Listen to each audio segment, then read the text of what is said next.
Upper Genesee Valley, New York, September 1872. The air held the first crisp promise of autumn, a warning woven into the gold of the turning leaves. Along the river, where the old grist mill stood silent, its great wheel locked in decay, a solitary man worked. Matthias Rainer, newly arrived from the Austrian Tyrol, was patching the mortar of the abandoned stone structure. He worked with a quiet, methodical rhythm that drew the eyes and the scorn of his neighbors. Joel Merrick, foreman of the valley's only sawmill and a man whose opinions were as solid as the oak he milled, pulled his wagon to a stop on the road above. He watched for a long moment, his face a mask of disbelief. He called down, his voice carrying easily in the still air, "Rainer! What in God's name are you doing? That's a tomb, not a house." Matthias paused, looked up, and wiped a smear of lime mortar from his hand. "I am making it a house, Mr. Merrick." Merrick spat a stream of tobacco juice into the dust. "You're wasting your time. That stone will suck every bit of heat you make. It's a damp ruin, fit for raccoons and nothing else. No family can heat it." He gestured with his thumb toward the woods. "You should be putting up a proper cabin before the snow flies." From his perch on the wagon, another farmer, Silas Croft, chimed in. "Merrick's right, Austrian. That thing will sweat ice on the inside come January. We all know it. It's a fool's errand." The word hung in the air. Foolish. It was the consensus of the valley. For weeks, the strange immigrant chipping away at the derelict mill had been the primary source of local amusement. They watched him haul buckets of sand from the riverbank, saw the slow burn of his lime pit, and shook their heads. He was the Austrian madman trying to live in a pile of rocks. What did this Tyrolean millwright, a man who understood the subtle dance of gears and the flow of air, know about surviving a New York winter that a valley of seasoned, axe-wielding frontiersmen had missed? The story of how he answered that question is more than a tale of survival. It's a lesson in physics written in stone and still air. If you stay with me, I promise you will learn the fundamental principle that separates a shelter that fights the cold from one that simply ignores it. It's a principle that modern building science has only recently rediscovered. Subscribe to this channel and let us know in the comments what you think is the most important feature for a winter home. Matthias Rainer was not a carpenter, he was not a stonemason, and he certainly was not a frontiersman in the American mold. He was a miller, a millwright, from the steep, windy valleys of Tyrol. His hands knew the heft of a cogwheel, the precise tolerance of a bearing, the smooth, cool feel of a well-dressed millstone. His life had been a study of systems in motion, of water turning wheels, of stones grinding grain, and most importantly, of air moving dust. In the enclosed, powerful world of a grist mill, an uncontrolled draft was more than an annoyance. It was a thief that stole the fine, valuable flour straight out of the air. He had spent 20 years learning how to seal a building not against the cold, but against the air that carried it. He had come to America with his wife Annalise and their two small children, Lucas and Sophie, seeking land and opportunity. What they found in their first year was a brutal education in the physics of cold. They had built a standard log cabin, just as their neighbors advised. They had felled the trees, notched the logs, and chinked the gaps with a mixture of mud and moss. It looked sturdy. It felt American. But the winter of 1871 had nearly broken them. The cold did not stay outside. It seeped. It crept. It flowed into their lives until it became a permanent, malevolent presence. Annalise would wake in the pre-dawn dark to find the ropes of their bed frames stiff with frozen condensation. The water basin on the washstand, mere feet from the sleeping family, would be filmed with a white sheet of ice each morning. Mealtimes were the worst. They would huddle around the small iron stove, which glowed a dull red, yet the heat felt thin, phantom-like. As they ate their meager soup, the steam from their bowls would rise and mingle with the ghostly plumes of their own breath, each exhalation a visible reminder of the cold that owned the room. Lucas developed a deep, rattling cough that lingered for months. Sophie's fingers were perpetually blue. They burned through their woodpile at a terrifying rate, the roaring fire seeming to do little more than feed the insatiable hunger of the drafts. Matthias knew he had to do something different. He did not have the money for another cabin, but the abandoned mill, with its thick, solid walls, was available for the price of the back taxes. To everyone else, it was a ruin. To Matthias, it was a foundation. The failure of the standard frontier cabin was not a failure of materials. The logs were thick, the chinking was plentiful. The failure was one of conception. The settlers of the Genesee Valley saw cold as a force, a thing that pushed its way in. They believed the solution was a bigger fire, a brute force counterattack measured in cords of wood. The problem wasn't the cold pushing in. The problem was the house actively pulling it in. The physics were simple and deadly. A log cabin, with its dozens of seams and unsealed joints, was not a sealed box. It was a chimney laid on its side. When a fire was lit inside, the hot air expanded and rose, creating a pocket of low pressure at the bottom of the room. The laws of nature despise a vacuum. To equalize that pressure, cold, dense outside air would force its way in through every available crack, the gap under the door, the loose-fitting window sash, the hundreds of tiny imperfections in the chinking. This process is called convection. The very fire meant to provide warmth was powering an engine of its own destruction, creating a continuous, invisible river of frigid air that flowed across the floor, chilled the inhabitants, and was then heated, only to escape through the chimney or the gaps in the roof. You could see the evidence everywhere. A candle placed on the floor would flicker violently, its flame bent sideways by the draft. Women stuffed rags and corn husks into the cracks around windows, a futile gesture against a force as relentless as gravity. Families like the Crofts and the Merricks would burn a cord of prime hardwood a week, a staggering amount of labor, just to keep their indoor temperature from dropping into the 20s on the coldest nights. They were not heating their homes. They were attempting to heat the entire state of New York, 1 cubic foot of freezing air at a time. The heat they generated was lost almost as fast as it was produced, carried away on the relentless conveyor belt of convection. Matthias, having watched the fine dust of flour behave the exact same way in his old mill, understood this process intimately. He knew you couldn't defeat a river by boiling it. You had to dam it. His work on the mill began not on the outside, but on the inside. He ignored the crumbling mortar on the exterior face of the stone. That wasn't his problem. His war was with the air inside. Using salvaged wood, he began fastening thin strips of lath to the interior surface of the 2-foot-thick stone walls, leaving a gap of about 2 inches. He then mixed a massive quantity of lime plaster, a craft he'd learned for repairing mill interiors. It was slow, arduous work. Day after day, he troweled the thick, sticky plaster onto the lath, building up a smooth, seamless new wall inside the old one. Joel Merrick stopped by again in early October, this time on foot. He peered into the gloomy interior, his expression shifting from skepticism to outright pity.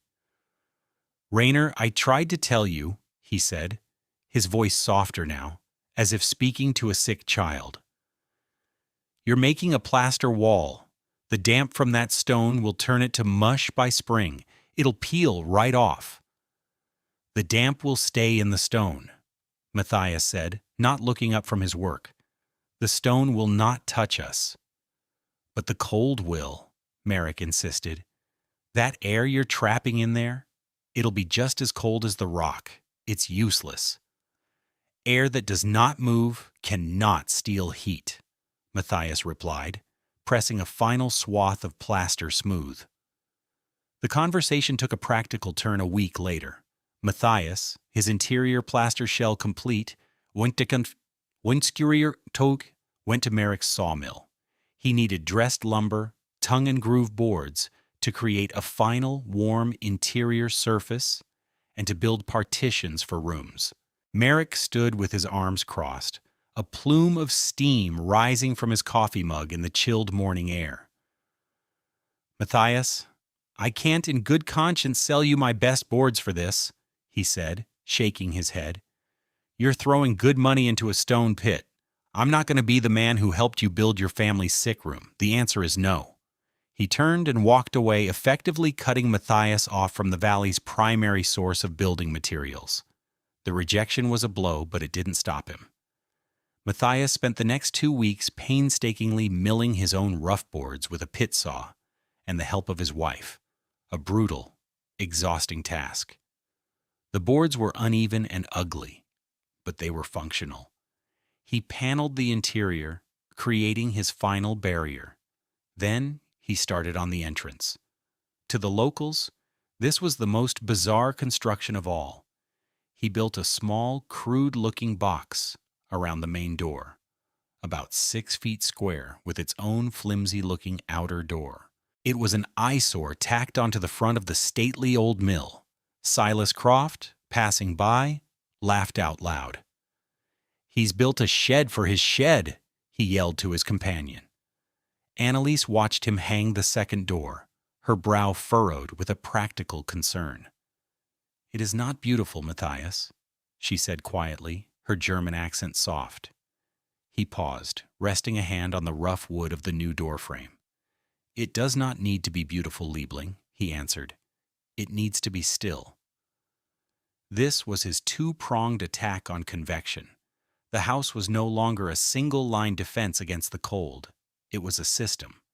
The core of Matthias's strategy was his understanding of air. To his neighbors, air was nothing, an empty space between the walls of a house and the wilderness outside. To Matthias, air was a substance, a fluid with properties as real as water or stone. It could hold heat, and it could move heat. The secret was to control its movement. His first innovation, the interior plaster wall, created a 2-inch gap of sealed, unmoving air. This is what Merrick and the others failed to grasp. They thought of it as trapping cold, but Matthias was trapping stillness. Heat moves through air in 3 ways: radiation, conduction, and convection. On the frontier, convection, the movement of heated air, was the great enemy, responsible for up to 70% of all heat loss in a standard cabin. A solid stone wall is a powerful conductor. Its immense thermal mass acts like a heat sink, constantly pulling warmth out of the living space. By placing an air gap between his family and the stone, Matthias installed a break. The stone wall would still become brutally cold. Its outer surface might be 0 degrees Fahrenheit, but that cold would have to conduct through the stone, then radiate across the 2-inch air gap, and finally conduct through the plaster and wood wall. The most important transfer method, however, was broken. Because the air in the gap was sealed, it could not form a convective loop. It could not rise when warmed by the inner wall and fall when cooled by the outer wall, creating a miniature heat-stealing engine within the wall itself. The air, unable to move, became a surprisingly effective insulator. The inner wall was not fighting the full thermal mass of the 2-foot stone wall. It was only facing a thin layer of still air. The family would only have to heat the air inside their plaster and wood bubble. His second innovation, the double-doored vestibule, was a direct assault on the other great source of convective loss: infiltration. Every time a person entered or left a conventional cabin, they exchanged a massive volume of air. A door swinging open for just 5 seconds could replace a quarter of the heated air in a small cabin, with a blast of Arctic cold. It created a pressure shock that took the fire 10 minutes to overcome. Matthias's vestibule, what we would now call an airlock or an Arctic entry, solved this elegantly. To enter the Rainer home, you first opened the outer door and stepped into the small, unheated chamber. You then closed the outer door behind you, trapping a 6 by 6 foot bubble of outside air. Only then did you open the inner door to the house. Instead of a gale, only a small, manageable pillow of cold air would enter the living space. The vast pressure difference between the warm interior and the cold exterior was equalized in 2 small, controlled steps, instead of one catastrophic rush. It was a simple, almost laughably crude-looking device, but it was a perfect piece of thermal engineering. Matthias hadn't just built a better wall. He had built a house that understood and respected the unyielding laws of thermodynamics. That November, the winter arrived not as a slow decline, but as an assault. The locals called it a knife wind winter. The temperature was not the primary enemy, it was the wind, a relentless, scouring force from the northwest that seemed to find every crack and flaw in a man's construction. For 17 nights that winter, the mercury in the valley's official thermometer would drop below 0, but the wind made it feel like 30 below. For the settlers in their conventional cabins, it was a season of misery. The wind moaned through the log walls. It forced fine, stinging powder snow through the chinking. In Joel Merrick's well-built home, his wife hung heavy quilts over the doors and windows, but the drafts still made the candle flames dance and gutter. They kept the stove roaring, a hungry beast that consumed a huge stack of split oak every 2 days. Still, the floor remained so cold that his children had to stay perched on chairs or beds, their feet wrapped in wool. Sickness spread through the valley, a plague of coughs and fevers born of chilling drafts and huddled, damp living. In the old stone mill, there was silence. Outside, the knife wind shrieked around the stone corners, a sound like a hungry predator. But inside the Rainer's living space, the air was profoundly, unnervingly still. A candle on the dinner table burned with a tall, placid, unwavering flame. Matthias had not defeated the wind. He had simply made his home deaf to it. The contrast between their life and their neighbors was stark, measured in the small details of domesticity. One evening, Annalise, baking bread, left a small pat of butter on the wooden kitchen table, 10 feet from the stove.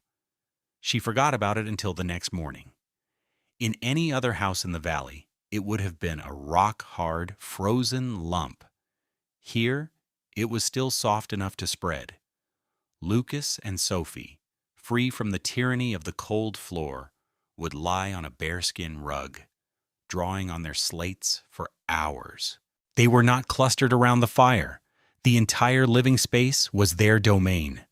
Their comfort was proven not by a thermometer, but by its own normalcy. They were simply living. The numbers told the most dramatic story. While Merrick burned through a cord of wood every 9 or 10 days, Matthias found that a single cord lasted him more than a month. His small stove, fed with a few logs at a time, kept the interior at a stable and comfortable 65 degrees, even when the temperature outside was 5 below 0. The great cold mass of the stone walls, separated from their living space by that simple 2-inch gap of air, had become irrelevant. It was a fortress wall whose siege could not reach the citadel within. Outside, the wind scoured the landscape into sharp, frozen waves of snow.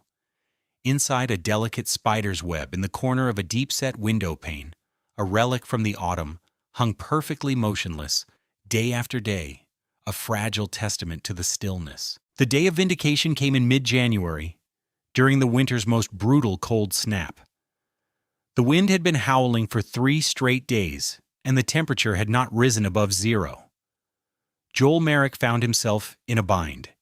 The large flour scale at his sawmill had broken, and he urgently needed another to weigh out feed for his livestock, who were beginning to suffer. He remembered that the old grist mill had a heavy-duty scale, a cast-iron relic from its working days. He knew Matthias Rainer had no use for it. He also knew, with a sinking feeling of guilt, that he had to go ask the man he had scorned and refused. He bundled himself in his heaviest coat and scarf and set out, dreading the visit.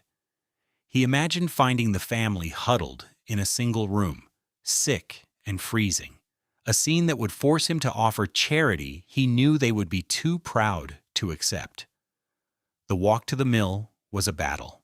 The wind tore at him, stinging his exposed cheeks and forcing its way through the seams of his clothing. When he reached the mill, he pushed open the crude outer door of Matthias's vestibule and stepped inside. The effect was instantaneous and shocking. The roaring of the wind vanished, replaced by a muffled silence. The air in the tiny chamber was cold, but it was dead, still air. It didn't bite. He stood there for a moment, stamping the snow from his boots, catching his breath, disoriented by the sudden peace. He knocked on the heavy inner door. It was opened by Matthias. Merrick braced himself for the blast of frigid, damp air he knew must come from a stone building in this weather. Instead, he was met by a gentle wave of neutral, still air. It wasn't hot, just calm. He stepped inside the main room. The sensory shock stopped him in his tracks. His face, raw and burning from the wind, expected the familiar, penetrating chill of a winter cabin. Instead, he felt nothing. No drafts on his neck, no cold currents swirling around his ankles. The air was warm, but it was the profound stillness that was so alien. He looked around. Annalise was sewing at a table. The two children were playing quietly on the floor. The room was lit by the calm, even light of two oil lamps, their flames as steady as if they were under glass bell jars. His gaze fell upon the deep-set windowsill. There sat a simple, unpainted tin cup. Merrick knew, with the absolute certainty of a man who had survived 40 such winters, what that meant. Any metal object left near a window in this cold should be covered in a thick white armor of frost. Any water left in it would be a solid block of ice. It was a law of nature. He walked over to it, drawn by a disbelief so strong it felt like a physical force. He reached out a gloved hand and hesitated. Then, he pulled off his glove and touched the metal with his bare fingers. It was cool, but it was just metal. There was no frost. He picked it up. It wasn't frozen to the sill. He gave it a little shake. Inside, water sloshed, liquid. The sight of that liquid water in that cup, on that windowsill, on this day, broke something in Joel Merrick's mind. It was a quiet, undeniable miracle that defied everything he knew. All his experience, all his certainty, evaporated in that small, sloshing sound. He turned to Matthias, the tin cup still in his hand. He was speechless for a long moment. "Matthias!" he began, his voice raspy. "How?" Matthias simply gestured to the walls, the door. "The house does not fight the wind," he said. "It does not feel it." Merrick looked from the placid children to the steady candle flame to the impossible cup in his hand. He finally understood. The Austrian hadn't been building a foolish house. He had been building a different reality. Merrick shook his head in slow, dawning awe. "You didn't build a house," he said, the words forming slowly, filled with reverence. "You built a bubble of summer." Joel Merrick left the mill that day with his flour scale, but also with a story. He did not whisper it. He proclaimed it. He, the valley's foremost skeptic, became Matthias Rainer's most fervent advocate. He described the still air, the warm floor, and most of all, the tin cup of water on the windowsill. The story was so improbable that people had to see for themselves. After the worst of the winter broke in March, the local preacher, Reverend Albright, organized a visit. He arrived with a few men from the church vestry, ostensibly to check on the welfare of the immigrant family, but really to satisfy their own curiosity. They experienced the same sequence of shocks as Merrick: the sudden peace of the vestibule, the calm warmth of the interior, the absence of drafts. They saw Sophie and Lucas, healthier and more robust than any children in the valley. They understood. That spring, a quiet revolution in building practices began. With lumber donated and delivered by a deeply humbled Joel Merrick, church crews built 6 small, ugly vestibules, Rainer boxes, they were called, onto the draftiest cabins in the settlement. It wasn't a full retrofit, but it was a start. The families who got them reported an immediate, dramatic increase in comfort and a significant reduction in firewood consumption the following winter. The idea spread. Knowledge on the frontier didn't travel by paper, it traveled by demonstration. Matthias Rainer's proof was unassailable. It was warm. What Matthias Rainer achieved through intuition and experience, modern building science would later formalize with complex equations and terminology. His sealed air gap was a primitive but highly effective version of a modern insulated wall assembly designed to create a complete thermal envelope. His obsessive focus on stopping air movement anticipated the modern concept of air tightness, now recognized as the single most critical factor in creating an energy-efficient building. His simple vestibule is now a standard and often required architectural feature in cold climates, sometimes called an Arctic entry or a mudroom, but its function as an airlock remains unchanged. He was a century ahead of his time, a man who saw a home not as a collection of walls, but as a complete thermodynamic system. The other settlers in the Genesee Valley saw winter as an enemy to be fought. Their entire strategy was based on overpowering the cold with a bigger, hotter fire. It was a war of brute force, a loud, smoky, and deeply inefficient battle they were destined to lose every night, only to begin again the next day. They believed warmth was a product of addition. Matthias Rainer, the quiet millwright, understood a more profound truth. He saw the air not as an enemy, but as a medium, a restless element that had to be calmed. He knew that true, lasting warmth was not about adding more heat, but about ceasing to lose the heat you already had. His house didn't shout its defiance at the winter wind with a roaring fire. It achieved a state of grace through stillness. It stopped fighting its own air. Warmth, he proved, with a simple plaster wall and a crude wooden box, doesn't begin with the fire you build. It begins when the house, finally at peace with itself, decides to hold on to it. Thank you for joining us for this story of frontier ingenuity. If you found this exploration of historical engineering and physics valuable, please like this video and subscribe to our channel for more stories like it. And tell us in the comments, what simple, clever solution from the past do you think deserves to be better known today? The content of this video is for educational and storytelling purposes. It presents a fictionalized narrative inspired by real historical building practices and scientific principles. The characters, names, and specific events depicted are products of creative reconstruction. Any application of historical techniques to modern structures should be undertaken only after consultation with qualified professionals and in accordance with all current building codes, safety standards, and local regulations. This video does not constitute professional, technical, or legal advice.